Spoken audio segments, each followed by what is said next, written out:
Hello, YouTube Sidekick here. I'm in my trusty A4 Skyhawk, except, well, with a bit of a twist.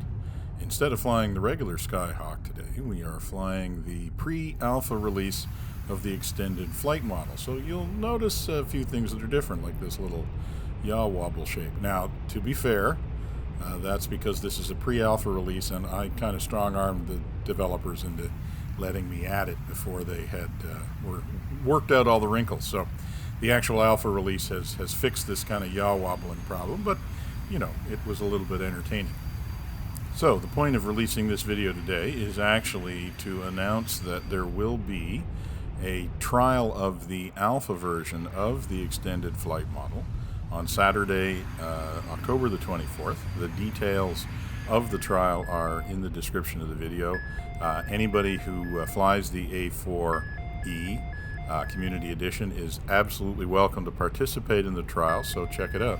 So, what's the big deal about an extended flight model? Well, as I'm finding out flying this, it's a much more realistic experience. The simple flight model that comes with the A4 now doesn't include a lot of interaction, like a lot of the extra weight and the aerodynamic effects of payloads. You should probably notice that flying this low-level run, which I have flown many times in videos before, is quite a different experience with a couple of tons of bombs and external tanks on board. The plane flies like it's carrying that weight, which it doesn't do with the simple flight model. One of the other big things about the EFM is that it will allow a lot more realistic interaction with aircraft carriers, which is not something that I spend a lot of time in my videos, but I think for guys who like to do a lot of carrier operating with the A4, they'll be very pleased to have the EFM. So what I want to do is fly a mission I've flown many times before, both in the A4 and with other aircraft. This is the mission where we're going to do the pop-up and drop the bombs on the bridge. But you're going to see, if you bother to go back and look at the footage when I flew this before in the scooter, certainly when we do this first pop-up here, carrying 8 Mark 82s and the external tanks, well, you know, the plane is just a lot less agile than it was. We're not going to be able to pop up as high. We're going to lose speed a lot more quickly. And essentially, it's going to fly like it's carrying a lot of ordnance, which is a good thing. The plane should fly realistically. It should make you make decisions about what you want to carry on board based on the kind of profile that or base the flight profile that you're going to have to fly based on the ordnance you're carrying. So it's really quite gratifying to see how the airplane responds to things like what stores you put on it.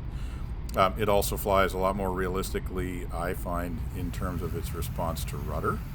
And I think it also flies a lot more realistically in terms of the way it loses speed during high G maneuvers, which it doesn't do in the SFM nearly to the same extent. And one thing that hasn't changed is the awesome roll rate of the scooter. It still rolls like nobody's business, even when it's really loaded, but you have to be a little bit more smooth in the controls to make sure that you roll out when you expect to. So here we are lining up on the bridge. You can see we did not get as high as we normally would do. And you can see, but we're getting lined up. And right about there. How do we do? Ooh, just missed long. Okay, so now we're going to take it around again. Now, this time, we dropped a ton of bombs, literally. So I can tell you right now, it's already feeling quite a bit more nimble with that 2,000 pounds of bombs gone. So we're going to fly the same profile again. We're going to go up through that notch and pull up. And hopefully this time we're going to see that we actually can gain a lot more altitude starting from the same place. And also that we will lose probably a lot less airspeed when we do the pop-up.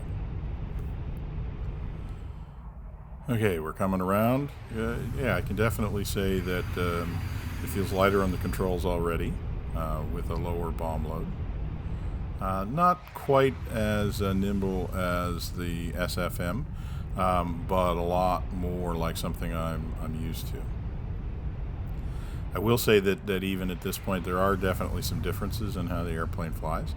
There is quite a bit more rudder authority, I think, and the rudder has more realistic effects. It doesn't just kind of make it go around a corner now. It interacts with the nose and adds a little bit of yaw. Of course it adds yaw. It adds a little bit of roll as well.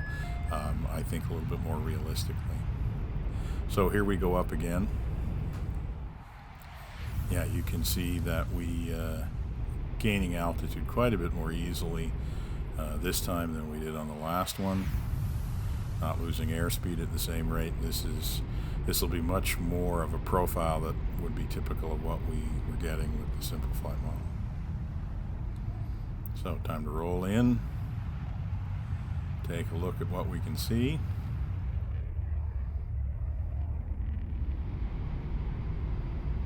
Yeah, man, that's good altitude on that one.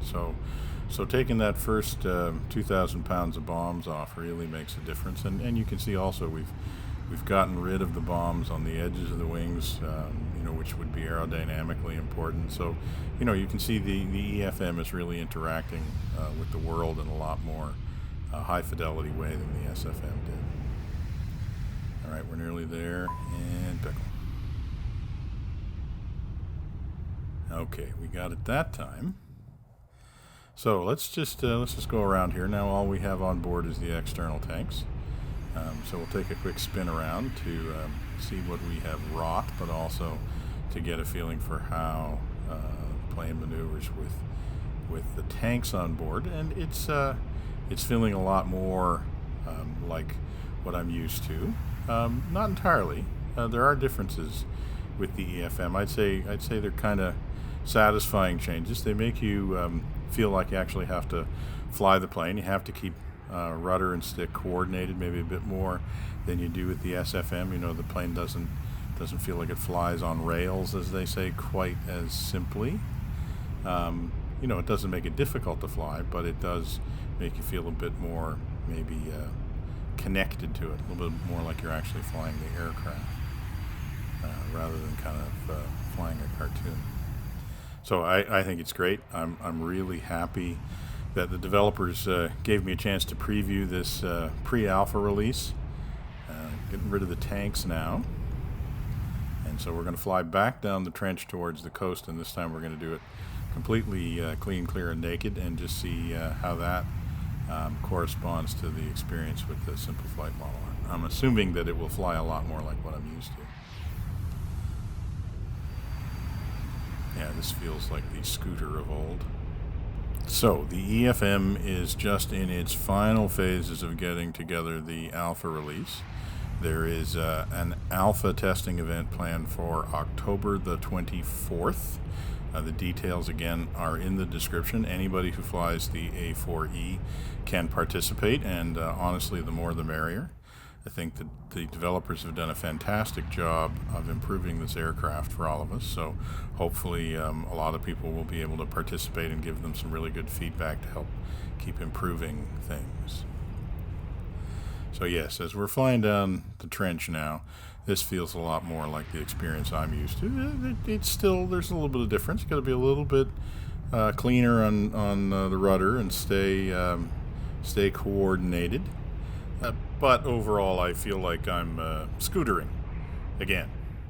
But it is. There's no question that it is a deeper, higher fidelity experience. I feel more like I am actually having to fly the airplane now, and that's a good thing. And I'm really pleased that the developers gave me a chance to try this pre-alpha release. I think that they're doing a great job.